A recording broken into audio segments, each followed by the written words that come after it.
부부가 함께 읽는 북한어 성경. 사무엘상 19장. 사울이 그의 아들 요나단과 그의 모든 신하에게 다윗을 죽이도록 명령하였으나 사울의 아들 요나단이 다윗을 무척 좋아하므로 요나단이 다윗에게 말하기를 내 아버지 사울이 그대를 죽이려 하니 그대는 부디 내일 아침에 조심하여 은밀한 곳에 숨어 있으라. 그러면 내가 밖으로 나가 그대가 있는 들에서 내 아버지 옆에 서서 그대에 대하여 나의 아버지께 말할 것이니 내가 무엇을 알아내면 그대에게 알려주겠다 하였다. 요나단이 그의 아버지 사울에게 다윗을 칭찬하며 말하기를 청컨대 임금은 신하 다윗에게 죄를 짓지 마십시오. 그가 당신께 범죄하지 않았고 그가 당신을 위해 행한 일들이 매우 선하기 때문입니다. 그가 자기 생명을 아끼지 않고 그 블레셋 사람을 죽였고 여호와께서 온 이스라엘을 위하여 큰 구원을 이루셨으므로 임금도 그것을 보고 기뻐하셨는데 어찌하여 아무런 까닭 없이 다윗을 죽여 무지한 피를 흘려 범죄하려 하십니까? 하니 사울이 요나단의 말을 듣고 맹세하기를 여호와께서 살아 계시거니와 그가 결코 죽임을 당하지 않으리라 하였다.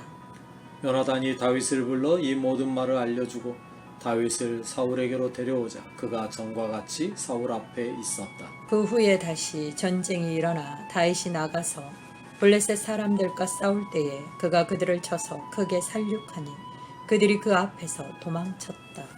다시 여호와로부터 사악한 명이 사울을 덮쳤다. 이때에 그는 손에 창을 들고 자기 집에 앉아 있었고 다윗은 손으로 수금을 타고 있었는데 갑자기 사울이 그 창으로 다윗을 벽에 박으려 하였으나 그가 사울 앞에서 피하고 사울이 던진 창은 벽에 박혔다. 그 밤에 다윗이 도망하여 피신하였다. 사울이 밀사들을 다윗의 집에 보내어 그를 지키고 있다가 아침에 죽이려 하자 다윗의 아내 미갈이 그에게 말하기를 당신이 오늘 밤에 당신의 생명을 구하지 않으면 내일에는 죽임을 당할 것이오 하고 미갈이 다윗을 창문으로 내려보내니 그가 달아나 피신하였다. 미갈이 우상을 가져다가 침상에 누이고 염소털로 만든 것을 그 머리에 씌우고 이불로 덮었다. 사울이 보낸 밀사들이 다윗을 잡으러 왔을 때에 그녀가 말하기를 그가 병들었다 하니 사울이 다시 다윗을 살피도록 밀사들을 보내며 말하기를 그를 침상째 내게 들고 오라 내가 그를 죽이리라 하였다. 밀사들이 들어가 보니 침상에는 우상이 있고 그 머리에는 염소털로 만든 것이 있었다.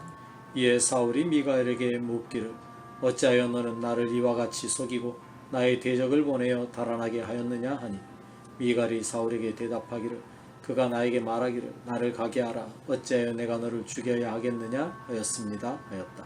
그때 다윗은 도피하여 라마에 있는 사무엘에게 가서 사울이 자기에게 행한 모든 일을 말하였고 다윗과 사무엘은 나요스로 가서 살았다. 어떤 사람이 사울에게 전하기를 보십시오 다윗이 라마 나요스에 있습니다 하자 사울이 다윗을 잡도록 밀사들을 보냈더니 그들이 거기서 대언자들의 무리가 대언하고 있는 것과 사무엘이 그들의 지도자로서 서 있는 것을 보다가 하나님의 영이 사울의 밀사들에게 임하시니 그들도 대언하였다. 이 이야기가 사울에게 전해지매 사울이 다른 밀사들을 보내었더니 그들도 대언하였고 그가 다시금 세 번째로 밀사들을 보내었으나 그들도 대언하였다. 그러자 사울 자신이 라마로 가서 세구에 있는 큰 우물에 도착하여 묻기를 사무엘과 다윗이 어디에 있느냐 하니 어떤 사람이 대답하기를 라마 라요스에 있습니다 하였다.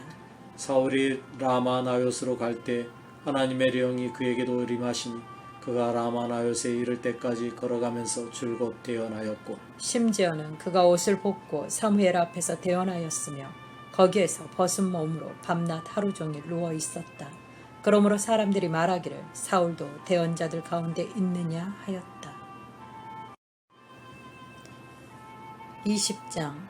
다윗이 라마 라요스에서 도망하여 요나단에게 와서 묻기를 내가 무엇을 하였습니까? 나의 죄악이 무엇입니까? 내가 당신의 아버지 앞에서 무슨 죄를 지었기에 그분이 내 생명을 찾고 계십니까? 하니 요나단이 그에게 대답하기를 결코 그렇지 않다. 그대는 결코 죽지 않으리라. 내 아버지께서 크든지 작든지 모든 일을 나에게 알리지 않고는 행하지 않으시니 어찌하여 내 아버지께서 이 일을 내게 숨기시겠는가? 그런 일은 일어나지 않으리라 하였다. 그러나 다윗이 다시 맹세하며 말하기를 당신의 아버지께서 내가 당신의 총애를 받고 있다는 것을 너무도 잘 아시기에 요나단이 알면 마음 상할지 모르니 내가 그에게 이것을 알리지 말아야겠다 하고 생각하십니다. 진실로 여호와께서 살아계시고 당신도 살아계시거니와 나와 죽음 사이는 오직 한 걸음뿐입니다 하자. 요나단이 다윗에게 말하기를 그대가 마음으로 무엇을 원하든 나는 그대를 위하여 그것을 행하리라 하였다. 이에 다윗이 요나단에게 말하기를 내일은 초하루이니 내가 마땅히 임금과 한 자리에 앉아 먹어야 합니다. 그러나 당신은 나를 보내어 셋째 날 저녁까지 들에 숨어 있게 해 주십시오. 만일 당신의 아버지께서 나를 찾으시면 당신은 다윗이 자기 성읍 베들레헴으로 급히 가도록 허락해 주기를 요청하였습니다.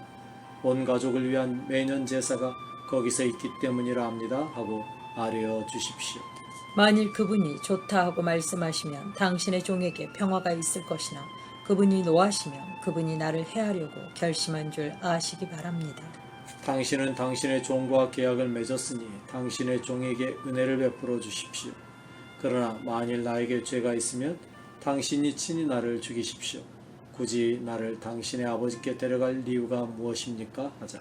요나단이 말하기를 이 일이 결코 그대에게 일어나지 않으리라. 내 아버지께서 그대를 해하려고 확실히 결심한 것을 내가 안다면 내가 그대에게 알려주지 않겠는가 하였다. 다윗이 요나단에게 묻기를 당신의 아버지께서 혹시 엄하게 당신에게 말씀하신다면 누가 그것을 내게 말해 주겠습니까? 하니 요나단이 다윗에게 말하기를 오라 우리가 들판으로 나가자 하고 두 사람이 들판으로 나갔다. 요나단이 다윗에게 말하기를 여호와 이스라엘의 하나님이 나의 증인이시니 내가 내일이나 모레 이맘때 내 아버지의 의중을 살펴서 그가 그대 다윗에 대하여 호의를 품고 계시면 내가 그대에게 사람을 보내어 그대에게 알리지 않겠느냐. 그러나 내 아버지께서 그대를 해하려 하시는데 내가 이 일을 그대에게 알려주어 그대로 안전하게 떠나도록 하지 않는다면 여호와께서 나 요나단에게 벌을 내리시고 또 내리시기를 원한다. 여호와께서 나의 아버지와 함께 계셨던 것처럼 그대와 함께 계시기를 원한다. 그대는 내가 살아있는 동안 나에게 여호와의 인애를 베풀어 내가 죽지 않게 할 뿐 아니라 여호와께서 다윗의 대적들을 땅에서 모두 끊어버리신 후에도 그대의 인애를 나의 집에서 끊어버리지 말라 하였다. 그리고서 요나단이 다윗의 집과 계약을 맺으며 말하기를 여호와께서 다윗의 대적을 치소서 하였다. 요나단이 다시 다윗과 계약을 맺은 것은 다윗을 향한 요나단의 사랑 때문이었으니 진실로 요나단은 자기 생명같이 다윗을 사랑하였다. 요나단이 다윗에게 말하기를 내일은 초하루이니 그대의 자리가 비어있으면 사람들이 그대에 대하여 궁금하게 여길 것이다. 그대는 사흘 동안 있다가 신속히 내려와서 그 일이 있던 날에 그대가 숨었던 장소에 이르러 에셀 바위 옆에 있으라.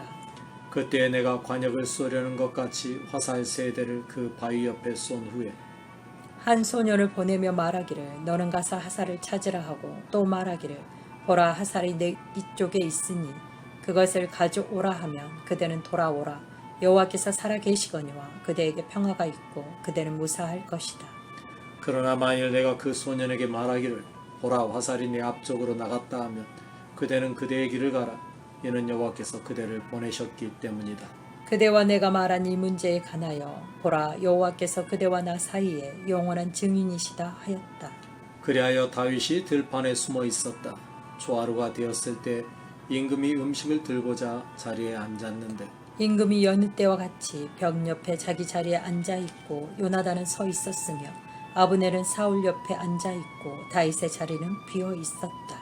그날에는 사울이 아무 말도 하지 않았으니 이는 그가 생각하기를 그에게 무슨 일이 생겨서 그가 부정한가 보다 틀림없이 그가 부정한가 보다 하였기 때문이다. 그러나 이튿날 곧 그 달의 둘째 날도 다윗의 자리가 비어 있자 사울이 자기 아들 요나단에게 묻기를 어찌하여 이새의 아들이 어제와 오늘 음식 먹는 자리에 나오지 않았느냐 하니 요나단이 사울에게 대답하기를 다윗이 내게 베들레헴으로 가게 해달라고 간청하며 말하기를 청컨대 나를 보내주십시오. 우리 가족이 그 성읍에서 제사를 드리려 하여 나의 형이 내게 오도록 강권하였으니 내가 당신의 눈에 은혜를 입었으면 부디 나를 보내어 내 형들을 보게 해 주십시오 하였으므로 그가 임금의 식사 자리에 오지 않았습니다 하였다. 그러자 사울이 요나단에게 버럭 화를 내며 말하기를 완악하고 배역한 계집의 자식아, 내가 이새의 아들을 택한 것이 너의 수치이고 내 어미의 벌거벗은 수치인 줄을 알지 못하느냐. 이새의 아들이 이 땅에 사는 한 너와 내 나라는 세워지지 않을 것이다. 그러니 이제 사람을 보내어 그를 내게로 끌어오라. 그는 죽어 마땅하다 하니. 요나단이 자기 아버지 사울에게 답변하기를 어찌하여 그가 죽임을 당해야 합니까? 무슨 일을 그가 행하였습니까? 하자. 사울이 요나단에게 창을 던져 죽이려 하였으므로 비로소 요나단은 자기 아버지가 다윗을 죽이려고 결심한 것을 알았다. 요나단이 크게 분노하며 식탁에서 일어나고 그 달의 둘째 날에 음식을 먹지 않았다. 자기 아버지가 다윗을 모욕하였으므로 그가 다윗을 위하여 슬퍼하였기 때문이다. 아침에 요나단이 다윗과 정한 시간에 한 소년을 데리고 들판으로 나가 그 소년에게 말하기를 너는 달려가서 내가 쏘는 화살을 찾으라 하고 그 소년이 달려갈 때 요나단이 화살을 그의 우로 쏘았다. 요나단이 화살을 쏜 곳에 그 소년이 이를 쯤에 요나단은 그 소년 뒤에서 큰 소리로 외치기를 화살이 내 앞쪽에 있지 않느냐 하고 또 요나단이 그 소년 뒤에서 외치기를 서둘러 급히 가라 지체하지 말라 하니 요나단의 소년이 화살을 주어 그 주인에게로 돌아왔다. 그러나 그 소년은 아무것도 알지 못하였고 다만 요나단과 다윗만이 그 일을 알았다.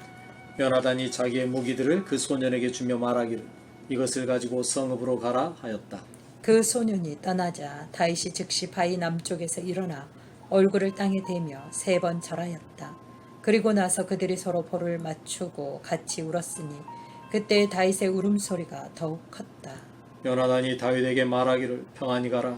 우리 두 사람이 여호와의 이름으로 맹세하며 말하기를 여호와께서 나와 그대 사이에 계시고 내 자손과 그대 자손 사이에 영원히 계시리라 하였기 때문이다 하였다. 그리고서 다윗은 일어나 떠나고 요나단은 성읍으로 들어왔다. 아멘.